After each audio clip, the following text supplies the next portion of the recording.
If you plan on selling your home and refuse to do this one thing, you could be costing yourself thousands of dollars. The crazy part is, as a seller, you may not even realize that you're doing it. I'm Jamie Mushaw with Jamie Mushaw Real Estate, and if you're new to our channel, we talk about all things real estate in Southwest Washington, including Vancouver, Camas, Washougal, Battleground, Ridgefield, and other surrounding areas, as well as the Portland metro area. So what I'm going to talk about today is decluttering and the importance of decluttering your home before you put it onto the market. And this is one of the most important things that you can do to make sure that you attract serious buyers and the most amount of money that we can get for your home when we do put it on the market. So I've been helping people buy and sell homes for over 30 years now, and this is one of the most common conversations that I have with sellers when they're ready to put their home on the market. And one of the things that they say to me is, Jamie, why is it that buyers cannot just see past our personal items in our home? While I understand and respect what my clients' sellers are doing or saying, one of the true facts about when buyers are purchasing a home is that in reality, they can rarely see past the things that are in the home and picture it how they would live in it. When a buyer walks into a home, they immediately start forming first impressions of the property, especially how they're feeling or thinking about it. And if the home is overly cluttered, they stop focusing on the space itself and they start really focusing on the belongings inside it versus picturing themselves living there in the home.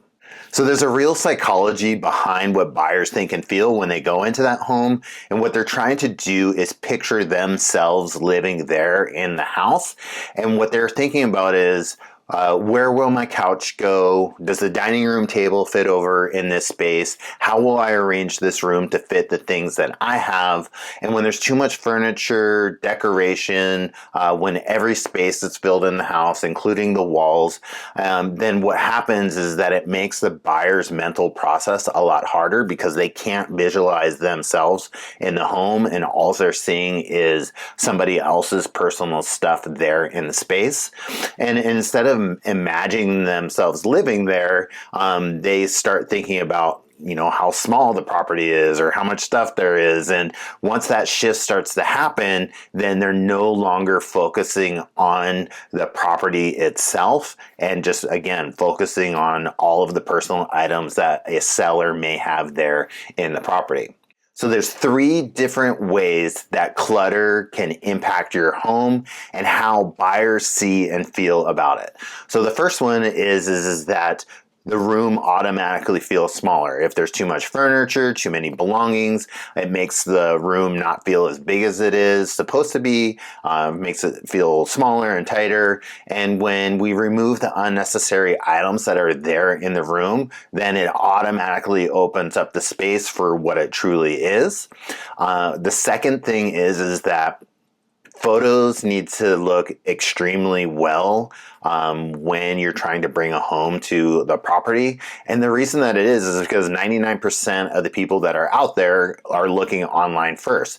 So if your home is not presented in the true light that it's meant to be, then what happens is that your photos are automatically looking crowded, and then buyers are going to scroll right past them and automatically not save that home or consider a showing on it because of how they're seeing or feeling about it immediately online. So that first impression, again, before they're actually physically in the home, is them seeing the photos. That first impression needs to be a wow factor to them. Now, the third thing is that affects when your home is cluttered is that buyers will sometimes automatically think that the home hasn't been well maintained, when that could be the total opposite.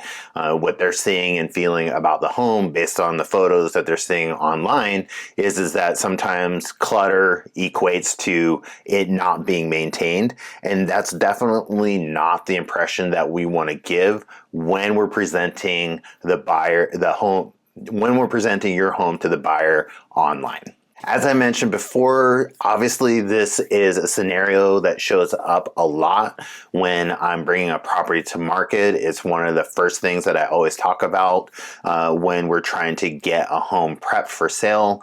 And there's been multiple times over the years where, sellers or clients have kind of fought me on this because they live in the home. They want it to feel like it's their house.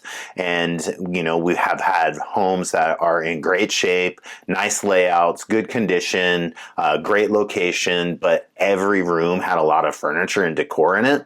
And so sometimes we have to do trial and error. And what that means is that, okay, maybe the seller did not want to declutter before they put the home on the market.